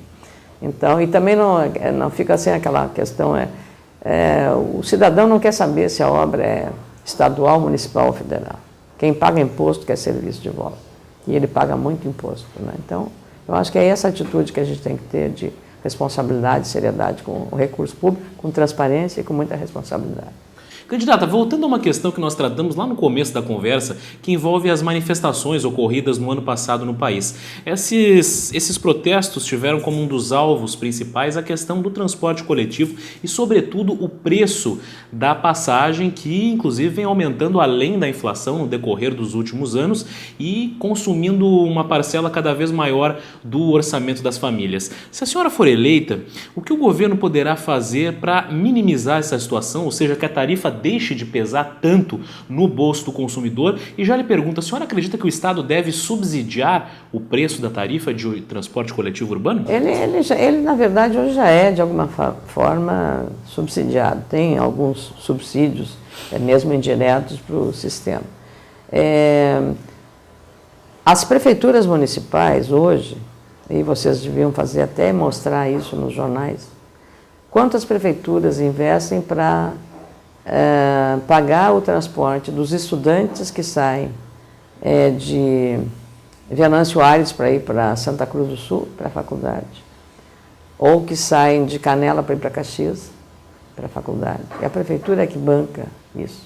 Além do percentual legal que a saúde para o município determina, as prefeituras também estão fazendo investimentos para melhorar, porque, olha, o estudante já paga uma prestação na universidade comunitária. Para o orçamento familiar, mais um encargo do transporte escolar, porque não é conveniente que ele vá de carro. Um problema de segurança, um problema de gasto, né, adicional. Então, ele vai num ônibus que todos saem de um determinado ponto, os estudantes vão para a universidade, nos seus diversos cursos. As prefeituras estão fazendo isso, em várias cidades. Em Lagoa Vermelha faz isso para ir para Passo Fundo. Eu falei ali de Canela para Caxias, de Venâncio Aires para Santa Cruz, e assim sucessivamente, em vários lugares. Então, é preciso você ter uma forma de como você administra o atendimento dessa demanda com a sua capacidade financeira de atendimento. Conversando com as concessionárias do transporte público, você ativando também o transporte que é administrado pelo setor público, Transurb, na região metropolitana, que é importante aí a participação do governo federal, o Ministério da cidade, para você ter digamos, uma integração dos modais facilitados. Então, nós temos que, digamos, ter mais criatividade também. Passaram-se anos, décadas. Agora, recentemente, nós temos um catamarã fazendo um transporte. É uma questão que já, né, desafoga. Quanto mais você descentraliza e cria alternativas, mais você reduz o fluxo de veículos. Então, Transurb é um, o catamarã é outro, e você teria que criar outros transportes alternativos para evitar o que São Paulo está hoje, de você ter que, em determinados dias da semana, as placas ímpares, só pode entrar um carro com placa ímpar ou placa... E a operação disso como é complicado, né? Até para operacionalizar isso, como você vai fazer? Mas é um extremo, aí entra um aspecto de poluição, e de trafegabilidade. Nós criamos aqui a 448, maravilha. Mas chega ali para entrar em Porto Alegre, e eu sair de Porto para entrar na Freeway, é um gargalo, porque tranca na 116. E nós estamos com um viaduto em Sapucaia. Há quanto tempo está aquela obra lá? Nós temos esse outro problema. E o atraso da obra, ele impacta sobre o tempo que você gasta para trafegar por ali. 1 hora, 2 horas. Às vezes, um dia eu fiz um teste, eu lido com as redes sociais, com o Twitter, jornalista, né? Tenho obrigação de lidar bastante com ele. Falar na televisão também, todo mundo já me conhece. Aí eu comecei a colocar, olha, passei por aqui, estou a 1 hora aqui parado. Dependendo do horário, 1 hora de Canoas, não, acho que foi de Canoas Canoas até Sapucaia. 1 hora, mais de 1 hora. Aí as pessoas me botaram assim, imagina, senadora, e eu que tenho que todo dia fazer isso. Quer dizer, ou seja, eu estava perdendo naquela semana ou naquele mês 1 hora. Quem passa por ali 25 dias por mês são 25 horas perdidas no seu tempo. Perdidas. O que ele vai fazer ali? Só atualizar o seu e-mail, mandar mensagem ou dar umas broncas, né? Estou aqui, está preso, ou né? Vamos lá. É o risco também de você parado ali, entrar um assaltante, fica tudo mais fácil, você como é que vai fazer? Então, essa questão do transporte público é muito fácil do cara, vou fazer passe livre. Não pode fazer o que você não pode prometer. E até criaram um passe livre naquele momento, se você olhar lá o presidente do Senado, o Renan Calheiros, agenda positiva, né? Você tem que ter senso de responsabilidade quando toca nessas coisas. Não pode fazer no afogadilho e no calor das coisas, não. Tem que ter racionalidade. Vamos fazer. Como? Tem viabilidade? Tem. Vamos fazer. Agora, apenas você anunciar, né? Como aqui foi anunciado. Aqui foi anunciado, um passe livre para quem? Para a região metropolitana. Aí é injusto. Porque você tem regiões, região de Pelotas, o entorno de Santa Maria, o entorno da fronteira. Vão ficar por quê? Eles vão ficar a região de Caxias, no entorno de Caxias, né? Garibaldi, Farroupilha, Carlos Barbosa, Bento, Antônio Prado. É uma região. Pode, então, só que são outros cidadão classe A, classe B. Então, essas coisas você tem que tratar com a questão da igualdade, dos direitos das pessoas. Quando fizer o programa, tem que um programa que tenha um acolhimento, que seja o possível. Não adianta vender ilusões. Nós temos que vender o que nós vamos fazer. A realidade. A realidade. E o compromisso com a eficiência do Estado. Com isso, com transparência, né? Falando as coisas como elas são. Não adianta, é muito bonito. E por isso que os políticos estão perdendo espaço, porque se promete muito e se faz e se cumpre muito pouco. Certo. Candidata, para a gente terminar, nós temos algumas perguntas que eu vou pedir que a senhora responda de forma bem mais breve possível, que foram enviadas por jornais, veículos associados à Associação dos Diários do Interior, relativo a algumas demandas regionais. Começando pela região centro-oriental, uma pergunta elaborada pelo Jornal do Povo. Qual a sua proposta de desenvolvimento para as cadeias produtivas de arroz e soja no Rio Grande do Sul e que tipo de investimento será necessário o Estado participar? Olha, quem sabe do setor são os agentes do setor. São os produtores de soja, são os produtores de arroz, é a indústria, é a cadeia produtiva.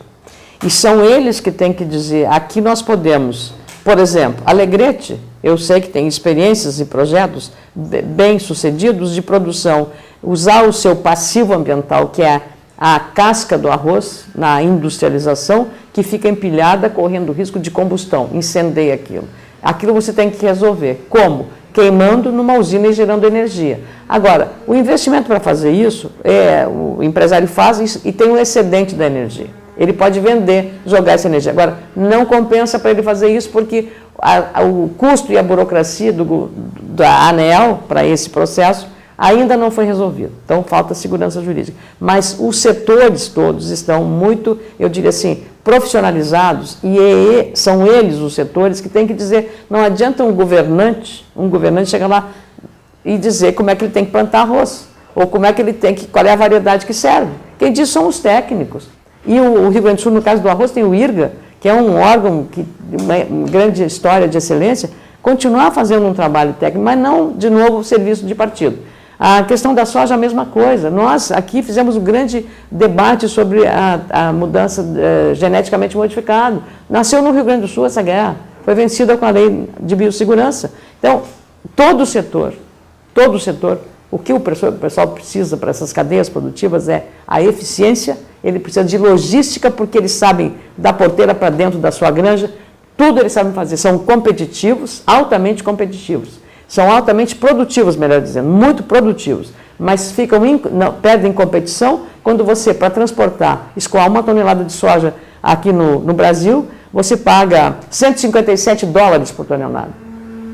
Para escoar 1 tonelada de soja nos Estados Unidos, você paga $102 por tonelada. Essa é a diferença, isso é competitividade. Nós perdemos competitividade com a Argentina, também porque eles têm escoamento muito mais prático. E nós perdemos. Não usamos as nossas hidrovias. Aliás, é a próxima pergunta aqui, as hidrovias. De Cachoeira, do povo nos questiona aqui, projeto de navegação fluvial. Hidrovias. Hidrovias, dragagem do Rio Jacuí e Porto de Cachoeira. Tudo isso, veja só, quer dizer, eu não vou dizer o que o que a cadeia produtiva precisa é de condições de escoamento desta produção, seja arroz beneficiado, seja a farinha do arroz, seja o que for, tá? Dentro do que se chama valor agregado da produção, que é o que mais se fala, para evitar. Mas o que acontece? Porque não tem a logística, não tem a facilitação desse ambiente favorável, o cara prefere exportar o grão de sem até não beneficiado, porque o trabalho dele é menor, não vai implicar em mais gastos. Mais gastos daria melhor renda para a economia, porque o imposto é valor agregado, gera mais empregos, amplia a capacidade do setor de influenciar na economia. Não, mas o Estado é que empurra para ele ser exportador de matéria-prima. Soja é o caso. Então, nós temos biodiesel, né? Íamos fazer de soja. A situação está complexa, a regra do jogo mudou. Então, tudo isso é não usar as nossas hidrovias, os nossos modais para reduzir o custo e para desafogar a estrada, que está matando. E que está nós perdendo 1 hora de tempo, 2 horas de tempo, né? Então, candidato, pergunta da região Nordeste, jornal Folha de Caxias. A Serra Gaúcha tem problemas de infraestrutura que prejudicam a logística da distribuição da produção agrícola e metalmecânica. E aí eles lhe questionam sobre 3 demandas. A duplicação da Rota do Sol, entre Caxias do Sul e Lajeado, a duplicação da RS 122, entre Caxias e São Vendelino, e o aeroporto regional de Vila Oliva. Ele pergunta o que a senhora pode afirmar a respeito. Olha, todas essas demandas são absolutamente legítimas e nós vamos continuar dialogando com a comunidade. Eu até achei que ia estar 470 aí nessa demanda, porque 470 também é fundamental para a região de Caxias, porque você abre uma saída para Santa Catarina através da 470, saindo de Nova Prata até André da Rocha. E André da Rocha, essa estrada já foi feita pelo Estado, e de André da Rocha até Barretos, que é para encontrar a 116, é uma reivindicação muito importante. E a 285 da mesma forma. Veja, isso dará um desafogo também à 470 nesse trecho importante. Nós estamos, e por isso que eu faço muita defesa de nós termos o Aécio Neves lá. O Aécio lá em Minas Gerais fez um trabalho muito grande na área de rodovias com um modelo próprio que funcionou em Minas Gerais. E nós, aqui no Rio Grande do Sul, podemos ver o que foi, como funcionou, por que funcionou, quais as condições para você aplicar um sistema parecido aqui. Hoje, a questão da logística ela é determinante. Aí você tem várias condições. Uma duplicação numa estrada, num terreno como digamos, na zona sul do estado, que são terrenos mais planos, mais limpos, tem um custo e tem uma demora. fazer duplicação em áreas que têm desníveis de terrenos, na serra, por exemplo, ele é muito mais complexo, é muito mais difícil do ponto de vista, às vezes, tecnológico, técnico, do ponto de vista ambiental, para você preservar essas condições. Mas nós vamos trabalhar intensamente nessas demandas, porque Caxias eu comparo Caxias a São Paulo, né? Caxias é o nosso São Paulo no Rio Grande, né? Caxias e o entorno, toda a serra, todo o entorno de Caxias do Sul é o nosso grande ABC, né? Então, ali está, digamos, o núcleo mais forte do ponto de vista tecnológico, do ponto de vista da capacidade empreendedora, do ponto de vista da sua potencialidade na exportação, no comércio interno, na comercialização, na produção de produtos assim. Então, você tem ali eu digo, as multinacionais gaúchas nasceram onde? Caxias do Sul. Então, multinacionais. Caxias, Carlos Barbosa, né? Tramontina, Mamar, Marco Polo, Randon, Guerra, né? Isso só para citar os nomes de maior visibilidade, né? A Vipal, né? Vipal, Nova Prata, né? Que também faz um trabalho importante na questão da restauração de pneus, que é uma questão ambiental também relevante. Então, você tem que dar para esses setores aquilo que nós falamos antes sobre a questão da produção agropecuária, a competitividade. Ele perde competição quando ele fala. E aqui nós temos isso que nós temos, que é uma qualidade de mão de obra excelente, é digamos, uma formação do pessoal. Às vezes aquele trabalhador que está nessa unidade, ele vai ser daqui a pouco um microempresário, e daqui a pouco um médio empresário, e daqui a pouco um grande empresário. Porque é essa vocação que tem a cultura gaúcha. Então, essas condições básicas das diversas regiões, no caso do centro, né, Vale do Rio Pardo, por exemplo, Cachoeira, essa região, com a questão do aproveitamento fluvial, você dá um salto de qualidade. Porque é como a história de um município. Nós temos 70 municípios sem acesso asfáltico. 70 municípios sem acesso asfáltico. É uma coisa aceitável no nosso estado? Eu acho que não. Então, na Costa Doce, Sertão Santana, aqui perto de Porto Alegre, na praia, ali na ida no corte para a praia também, nós estamos sem acesso asfáltico, é areia pura. Sertão Santana, ali você tem uma colonização alemã, italiana, na Costa Doce, com indústria de arroz. E não tem acesso asfáltico à cidade. Então, é uma necessidade fundamental, não só a questão micro-regional da Serra, que são todas as demandas já. Tem essa 470, então, vou te dizer.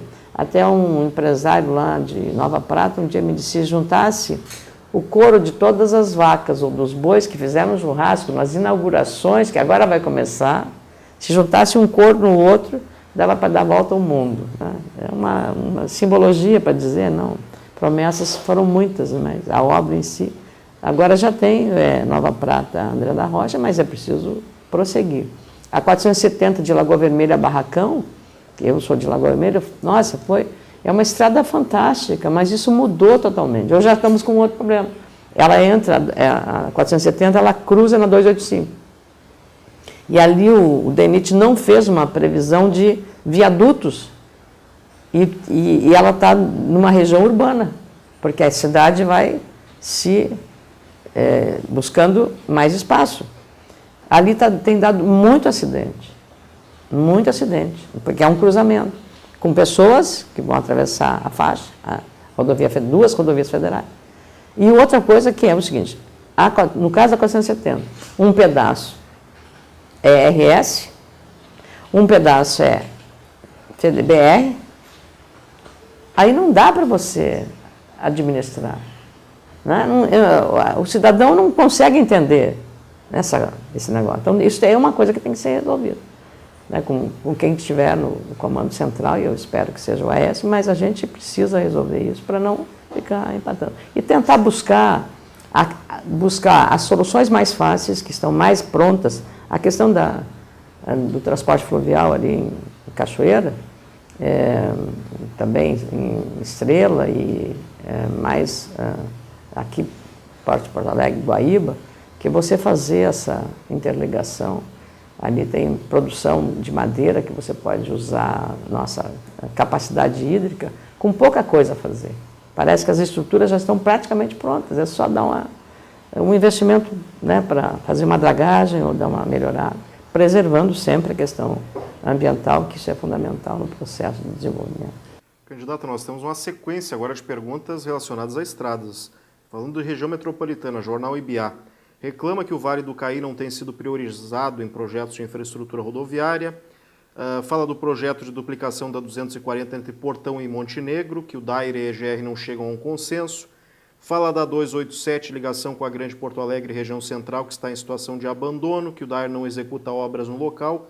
E a pergunta, o que a senhora planeja para o DAIR, que a senhora já chegou a responder na primeira parte, e especificamente para os 200 mil habitantes do Vale do Caí em relação à infraestrutura? Olha, uma questão fundamental, eu faço um apelo, aproveitando a oportunidade que você me oferece. Como é que você faz interferência política da região? A região tem a responsabilidade de eleger os seus representantes, seja na Assembleia, seja na Câmara Federal.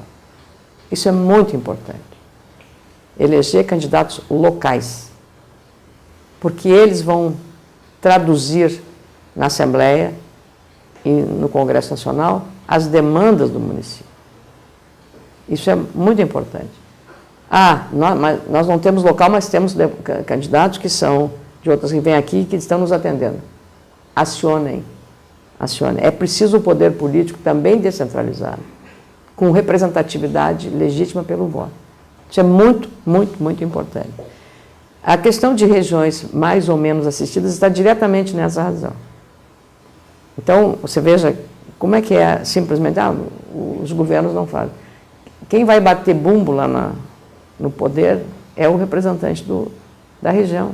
Agora, deu um problema grave com os municípios atingidos pela enchente. Todos os municípios atingidos vão para lá, com os seus deputados todos, de todo o estado. Senadores, eu fui para lá, fiquei um dia inteiro, e não podia ser diferente, com os prefeitos de mais de 50 municípios atingidos pela enchente. É uma emergência, mas aí se une a Força Geral do Estado para tratar disso. No caso dessa região aí tem, da mesma forma, empreendedora, região empreendedora. Ontem uma pessoa, você é São Sebastião do Caí. Eu disse, olha, tudo é importante. E quando você cria uma facilitação na área de estradas, você está abrindo uma nova oportunidade de ampliar os negócios ali dentro. Uma empresa, mas eu não vou lá porque não tem estrada. Ou porque a licença é demorada, ou porque o município não me ajuda. Então, é uma cadeia. E são cadeias que têm que funcionar para atrair a estrada. Faz a estrada. E aí a energia? Tem energia para fornecer ao empreendedor? Então, eu quero essa cópia das demandas específicas, porque nós estamos com um plano de governo agora em elaboração, que é coordenado pela Isabel Matti, que estava na Prefeitura de Porto Alegre, uma técnica respeitadíssima. Então, eu quero levar também, porque são coisas muito específicas, focadas regionalmente. Nós vamos trabalhar em cima delas todas, como demandas. Mas o diálogo vai ser permanente. Se eu disser, vou fazer, olha, em tanto tempo. Não dá para fazer isso. Sou pessoa de palavra empenhada, palavra cumprida. Bom, e aí vem uma outra demanda da região noroeste, Jornal Nacional, que diz que Passo Fundo é polo de uma importante região em que a logística é fundamental para o desenvolvimento. E aí ele pergunta sobre 2 projetos de duplicação, a ERS 324 entre Passo Fundo e Casca e a ERS 135 entre Passo Fundo e Erechim, ambos projetos parados no governo do estado. Nós vamos, como você lembrou, o DAIR perdeu protagonismo no processo. O DAIR precisa ser um departamento do Estado capacitado com uma nova cultura, uma cultura da agilidade, da eficiência e da economicidade. Produzir mais com menos. Mais com menos. Quando você diz que falta dinheiro na saúde, a gente tem que indagar. Como é que está sendo feita a gestão desse recurso? Quem avalia a qualidade do recurso, da aplicação do recurso? E quando você vê que 60 toneladas de medicamentos foram jogados no lixo, o meu questionamento é sobre a qualidade da gestão. Como é que você bota 60 toneladas de medicamentos no lixo? Sabe o que é isso? Pegar uma nota de R$100, de mil não existe, de R$100 e ir rasgando na frente do contribuinte. É isso o problema. Então, onde o DAER funciona, pegar, juntar os seus técnicos, que são de excelente qualidade, montar um núcleo que trabalhe para atender o Estado e não a um partido político. E quando acontecer isso, não vai se ouvir de ninguém dentro do DAER que, não, quem manda aqui sou eu, o governo passa. Não, eu tenho a convicção de que dentro do DAER, todos estão comprometidos de ter uma imagem do DAER restaurada, recuperada. Que as pessoas, é o DAER, o nosso DAER funcionando. Não precisa nem mudar o nome, para que a gente respeite esse departamento. E veja só, né, quer dizer, o Estado foi buscar fazer uma nova empresa, porque ele não pegou o próprio DAER, faria uma economia maior para fazer aquilo. Digamos, uma desvalorização de uma capacidade que você tem. Vamos arrumar o que está faltando. Chama lá os engenheiros, chama os técnicos do DAER. O que está faltando? Onde é que nós estamos? Eu sei que nós temos em alguma cidade da fronteira, tem um funileiro do DAER.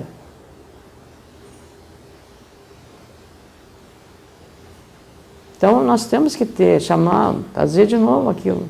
Onde estão as pessoas? O que as pessoas estão fazendo? Onde? Ela está sendo produtiva? O servidor? O servidor tem interesse de ser valorizado. Porque quanto mais o órgão produzir, mais condições de avaliação e de recompensa ao trabalho dele ele terá. É claro. Quando se defende, né, instituições que nós temos, que as pessoas vão defender. A sociedade vai lá defender. Quiseram fechar aqui a escola Tiradentes, né? Lembra? Escola Tiradentes, uma escola da Brigada Militar. Lembra disso? Quiseram fechar a escola Tiradentes. O que aconteceu com a escola Tiradentes? A população, não, essa não vai fechar. Essa funciona muito bem. E a população não deixou fechar. Então é isso, quer dizer, porque a ideia e a avaliação que a sociedade gaúcha tem da escola Tiradentes é a melhor possível. E olha o desempenho que tem essa escola em relação às avaliações escolares. Então, se ela está funcionando bem, para que você vai desmanchar o que está funcionando bem? Pega o DAER e bota o DAER a ter a imagem que tem a Tiradentes. Imagem de eficiência.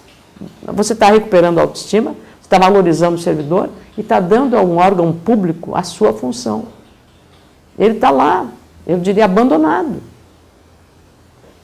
Né? Abandonado, porque eu penso que tem que dar aquela, digamos assim, aquele revigoramento, né? Aquela modernização e aquela valorização dos servidores. Tem lá. E o DAER vai ter que ter uma função muito grande de agente, de entrar nessas demandas com muita agilidade. Bom, candidata, para nós finalizarmos agora, 2 perguntas do Vale do Rio Pardo, enviadas pela Gazeta do Sul. Primeira delas, RSC 287 é um projeto de duplicação da rodovia, de muito buscado pela região, enfim, agora a EGR assumiu o trecho. O que a senhora pretende fazer para tirar do papel, para agilizar essa duplicação? Bom, como eu falei desde o começo dessa entrevista, todos os projetos, todos os programas, não só na área social, mas projetos viáveis, que sejam demandas das regiões e que estejam em andamento, terão continuidade. Eu não sou uma pessoa irresponsável como líder política e como gestora, que faço no meu gabinete, e muito mais num desafio que terei pela frente, honroso, mas extremamente complexo, dada a situação do nosso Estado, a implodir aquilo que foi construído. O que foi iniciado será dado continuidade, sob as condições reais de o Estado continuar a obra. Seja da 287, seja de outras rodovias que estejam sob jurisdição da EGR. O que vamos fazer, se será a EGR que vai dar prosseguimento, é outra história. Mas que o projeto que foi começado será dado continuidade. Não é um projeto de um partido, é um projeto da sociedade e da região. É esse o entendimento que eu tenho e que nós, da nossa coligação, tem a respeito das demandas regionais. Para encerrarmos então, candidata, nós já conversávamos sobre isso antes da gravação, sobre a importância da fumicultura para a economia do Vale do Rio Pardo. Só que há uma preocupação muito grande com a subsistência da fumicultura no médio e longo prazo, dado uma série de intervenções e de restrições que vêm sendo criadas em nível de legislação ou de resoluções de agências reguladoras, que realmente criam uma preocupação quanto ao futuro dessa importante cadeia produtiva. Qual vai ser o seu posicionamento enquanto governadora em relação a isso? Em nenhum momento eu deixarei de fazer o que eu sempre fiz em relação à agricultura familiar dedicada à produção de tabaco. Como jornalista e como senadora, estive sempre ao lado desses produtores. Agricultura familiar. As áreas da fumicultura são minifúndios. Se alguma lavoura existe no país, minifúndio é a lavoura de tabaco. Rio Grande do Sul, Santa Catarina, Paraná e uma parte da Bahia. Em todos os momentos que o setor precisou, eu estive junto, porque entendo que você não pode simplesmente dizer, a partir de hoje você não pode mais plantar fumo, sem dar a esse agricultor uma renda compatível àquela que o fumo lhe proporciona. Ali está, com a renda que ele faz do plantio do fumo, a escola para os filhos, a educação, a sua casa, tudo que ele tem. Tudo que ele conquistou foi com essa lavoura, de gerações. Na bandeira do Brasil aparecem duas plantas. Quais? Café e tabaco. As pessoas não... No emblema do Brasil, não é na bandeira, no emblema da República, entrelaçados, café e tabaco. Eu sei que os especialistas em saúde condenam o tabaco para prevenir doenças respiratórias e cardiorrespiratórias. Está correto. É preciso também alertar a população dos males que o cigarro traz à saúde. Essa é uma coisa. A outra coisa é a liberdade desse agricultor ter a renda da sua família com uma cultura que é 85% exportada. O que está fazendo o Brasil? Está fazendo, tem que respeitar algumas convenções das Nações Unidas, a Convenção Quadro sobre Tabaco, que é restritivo, que manda fazer o que? Chama-se reconversão. Então, o governo, uma hora atende a reconversão para acabar com o tabaco e outra hora diz que apoia a agricultura familiar. Então eu tenho que ter a noção clara para falar para esse agricultor, afinal, de que lado eu estou. De que lado eu estou. Não fumo. Mas eu não posso dizer ao agricultor minifúndio, agricultura familiar, que ele a partir de amanhã não pode mais produzir aquilo, está dando essa renda para ele. Especialmente porque 85% vai para fora.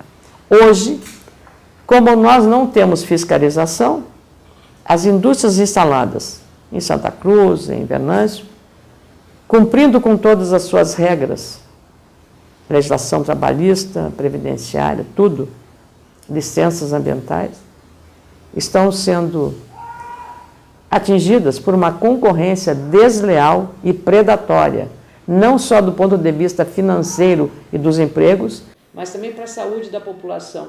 Por quê?